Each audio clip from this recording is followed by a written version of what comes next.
जय हिंद साथियों। आज का हमारा टॉपिक है कि बिहार विधानसभा चुनाव 2025 में कौन हारेगा। अक्सर हम ये उम्मीद करते रहते कि भाई कौन जीतेगा। तो आज की जो हमारी चर्चा होगी बस इसी पर कि इस बार विधानसभा चुनाव में कौन हारेगा।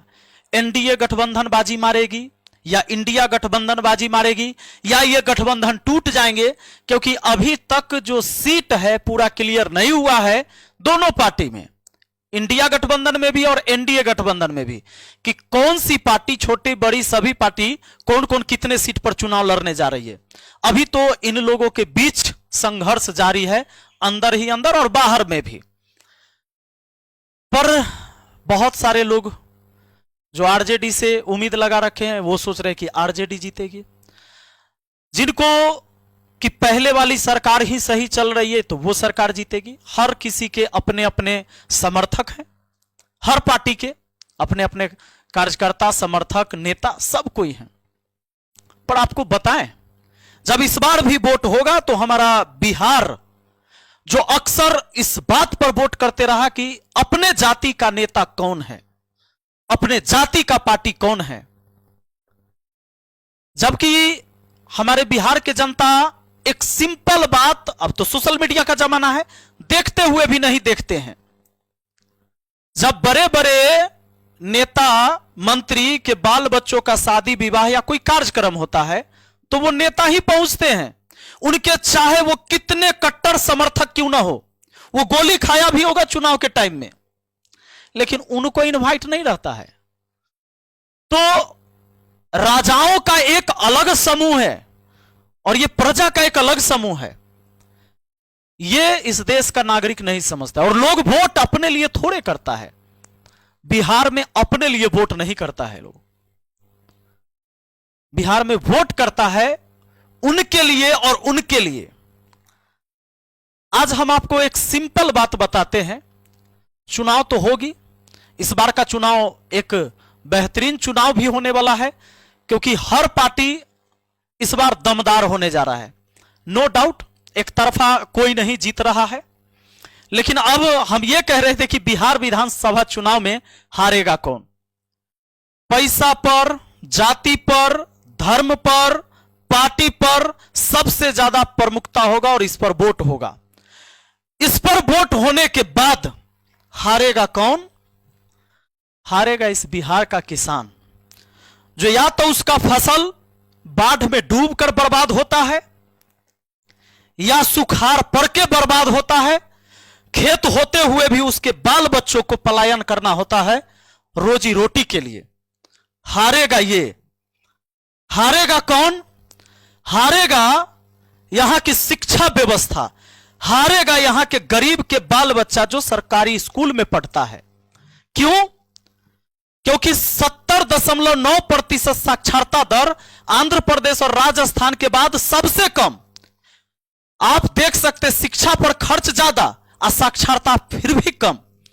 स्कूल एजुकेशन क्वालिटी इंडेक्स में 20 राज्य में 19वें नंबर पर है बिहार। सभी जो अन्य खर्च थे पूरे बजट का, उसमें सबसे ज्यादा खर्च किया गया शिक्षा पर, और सबसे ज्यादा खर्च करने के बाद भी 20 राज्य में 19वां नंबर पर बिहार।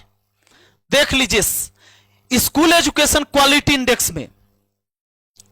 हारेगा ये, क्योंकि हम वोट करेंगे जात के नाम पर, पार्टी के नाम पर, दारू मुर्गा पैसा के नाम पर। आइए, हारेगा ये बिहार से पलायन करने वाला मजदूर। ये आएंगे, वोट देंगे और फिर ट्रेन पकड़ के ऐसे ही जाएंगे, और ये जब जाएंगे तो बाथरूम में बैठकर 8-8 लोग वापस जाएंगे। एक बाथरूम में 12-12 घंटा सफर करेगा। हारेगा ये इस चुनाव के बाद। हारेगा कौन?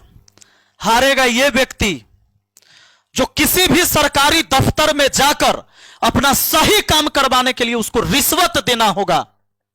यह व्यक्ति दोबारा हारेगा, अपना सही काम करवाने वाला व्यक्ति भी। हारेगा कौन? हारेगा इस बिहार का युवा। जब एक एक भर्ती आएगी, पेपर लीक होगा, एग्जाम में सेटिंग होगा और यह नौजवान फिर हर साल आप देखते हैं 2-4 आंदोलन इस तरह का होता है और कोई नहीं सुनने वाला होगा इसका। हारेगा ये क्यों हारेगा? क्योंकि हम वोट ही करेंगे जात के नाम पर, पार्टी के नाम पर, पैसा के नाम पर, दारू के नाम पर और अपने क्षेत्र के आदमी ही हो एकरा नाम पर।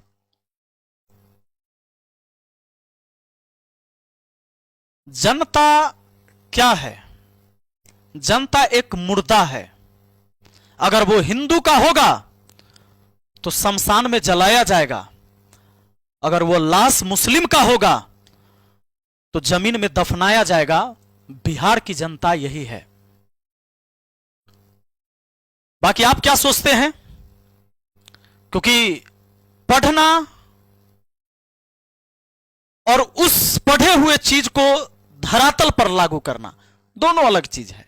जब हम बात करते हैं, जब एक दूसरे को कहते हैं तो ये कहते हैं कि शिक्षित हो, ईमानदार हो, कर्मठ हो, जो समाज सेवी हो, उसको चुनना चाहिए। पर जब हम चुनेंगे तो इस वजह से नहीं चुनेंगे, जाति का समीकरण बैठाएंगे कि फलाना आदमी ठीक है, फलाना आदमी ठीक तो है लेकिन पार्टी एकरा टिकट नहीं देगा, इसलिए एकरा वोट नहीं देना चाहिए हमको।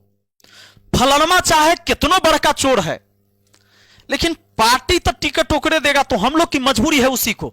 हम आदमी देखकर वोट नहीं करेंगे, यानी बीज हम बबूल का बो रहे हैं, हम पेड़ जो लगा रहे हैं बबूल का, और फिर 5 साल कहेंगे कि भाई आम काहे नहीं फड़ा इसमें से। तो सैल्यूट है बिहार के लोगों को। फलनमा के विरोध करना है, काहे? वो फलना जाति के है ही लेल। एक जबरदस्त बात प्रशांत किशोर जी के मैंने सुना, आप किसी के भी समर्थक हो सकते हैं, पर एक बात मैंने सुना जो उन्होंने एक मीडिया के सामने कहा था और लोगों को कहा था एक जनसभा में। उन्होंने कई बार यह स्टेटमेंट दिया है कि आप जब वोट करिए इस बार, तो अगर मेरा कैंडिडेट आपको बेहतर लगे आपके क्षेत्र का तो उसको वोट करिए, और मेरा कैंडिडेट से किसी दूसरे का कैंडिडेट बेहतर लगे तो आप दूसरे को वोट दीजिए, मेरे कैंडिडेट को वोट मत दीजिए। यह बात कहने की ताकत हर किसी पार्टी के नेता में नहीं हो सकता है। चाहे हमारी विचार आपकी विचार उनसे मिले ना मिले, पर इस बात को कैसे आप झूठला सकते हैं? जब कैंडिडेट बेहतर हो सकता है ऐसा भी कि उसके पास पैसा ना हो, बड़ी पार्टी ने उसको टिकट नहीं दिया हो क्योंकि उसके पास पैसा नहीं था, वो दलाल तक नहीं पहुंच पाया, और दलाल के पास पहुंचा भी तो उसकी औकात नहीं थी टिकट लेने की, उसको भगा दिया। तो फिर वैसे कैंडिडेट को आप तो चुनेंगे नहीं, क्योंकि आप पार्टी के आधार पर वोट करेंगे। तो यह बहुत बड़ी बात प्रशांत किशोर जी ने कहा कि अगर मेरा कैंडिडेट सब कैंडिडेट में बेहतर लगे तो मुझे वोट करना, मेरे कैंडिडेट को। अगर हमारे कैंडिडेट से दूसरा कैंडिडेट बेहतर है तो उसको वोट कीजिएगा, क्योंकि आपका कैंडिडेट ही आपके क्षेत्र का भाग्य विधाता होगा, इस बात को याद रखिएगा। और अभी उस कैंडिडेट का भाग्य विधाता आप होंगे। 5 साल में एक बार मौका मिला, तो इस बार जब आप वोट डालें तो निष्पक्ष होकर वोट डालें। बाकी आप लोग क्या सोचते हैं, समझते हैं, कमेंट में जरूर लिखिएगा। बहुत बहुत धन्यवाद। जय हिंद।